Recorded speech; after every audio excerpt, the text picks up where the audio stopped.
Here's something that's going to sound strange at first. Women are reading your body before you've said a single word to them. Not your face, not your smile, not even what you're wearing. Your posture, your hands, the way you occupy space in a room.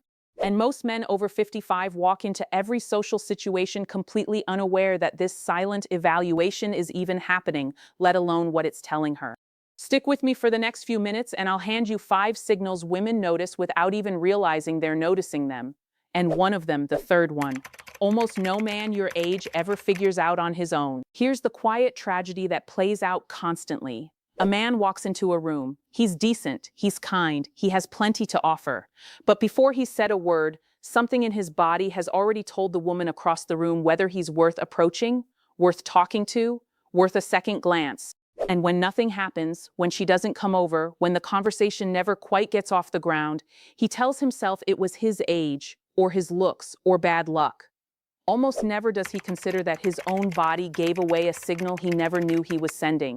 You're about to make sure that never happens to you again. Let's start with the first signal because it's the foundation everything else sits on top of. Shoulders back, chest slightly open, not puffed out like you're trying to prove something, just open. This single detail communicates more than almost anything else about a man's inner state. Slouched shoulders and a caved chest read, instantly and unconsciously, as low energy, low confidence, a man who's shrinking rather than occupying his space. Women pick this up in less than a second, long before any conversation begins, because the human brain is wired to read posture as a shortcut for someone's internal state. It's not vanity that makes this matter, it's biology. Here's what's easy to miss about this one. It's not about standing like a soldier, rigid and performative. That reads as tension, not confidence. It's about a relaxed openness, shoulders settled back naturally, chest not curled inward defensively. Think about the difference between a man protecting himself from the room and a man who's simply comfortable existing in it. Women notice that difference instinctively, and it shapes their first read of you before you've said a single word. The second signal is stillness, and this one surprises most men because they assume more movement equals more energy, more charisma, more presence. It's actually the opposite. Fidgeting hands, tapping feet, constantly adjusting your watch or your collar, shifting your weight from foot to foot, all of it reads as nervous energy, and nervous energy reads as insecurity, no matter how confident your words sound. Older men who carry themselves well have usually learned, often without realizing they learned it, to let their hands rest, to stand still without needing to fill every second with small movement. This isn't about being stiff or robotic. It's about trusting that you don't need to perform constant motion to prove you belong in a conversation. Stillness, real, relaxed stillness, is one of the most underrated signals of quiet confidence, and it's something younger men, still buzzing with nervous energy in social situations, almost never manage to pull off convincingly. Now here's the third signal, the one I promised you, the one almost no man your age ever learns, and it's going to change how you think about every conversation you have from here forward. It's the pace of your movements. Specifically, how slowly and deliberately you move compared to everyone else in the room. Think about it this way: anxious people move fast. They reach for things quickly, they turn their heads quickly, they respond to stimuli in the room with a kind of jumpy urgency. Confident, grounded people move at their own pace, unhurried, because they're not reacting to the room, they're existing calmly within it.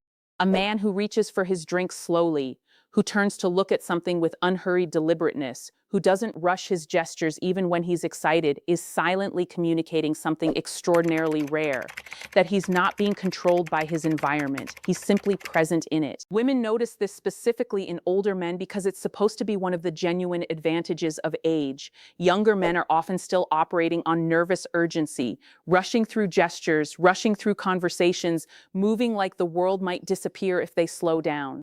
A man who's actually lived, who's weathered enough of life to know that rushing rarely gets you anything worth having, moves differently. And that difference, the pace of your body, is one of the most reliable, least understood signals of real confidence that exists.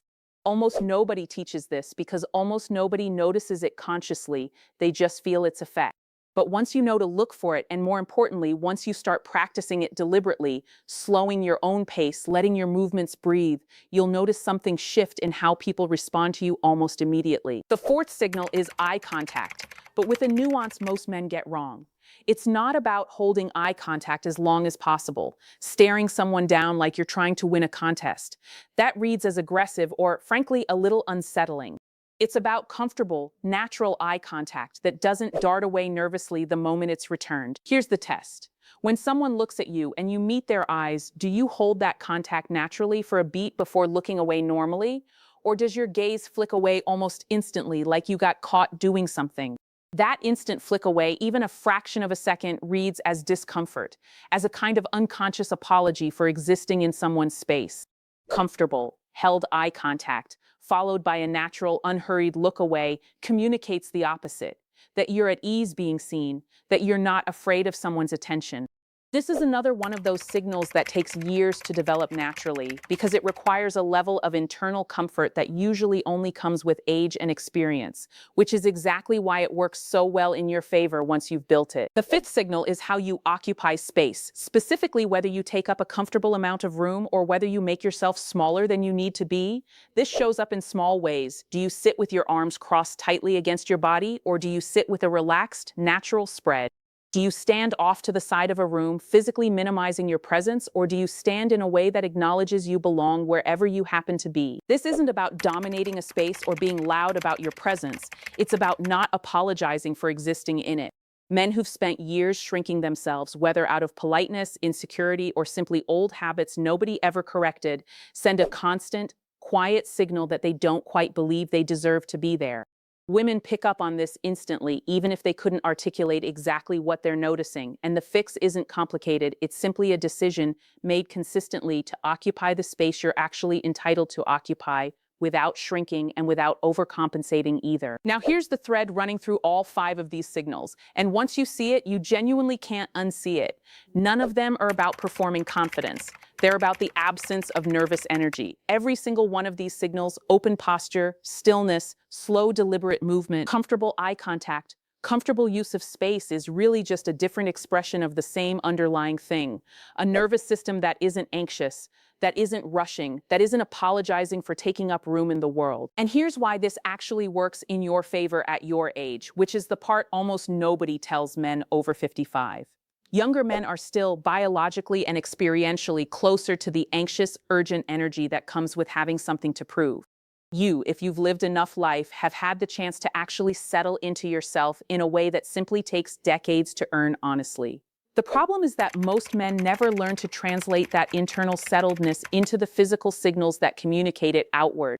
They've done the internal work of becoming calmer, more grounded people, but they're still carrying old physical habits, the fidgeting, the slouching, the rushed movements that contradict everything they've actually become on the inside. So here's what I want you to actually do with this. Don't try to change all 5 signals at once.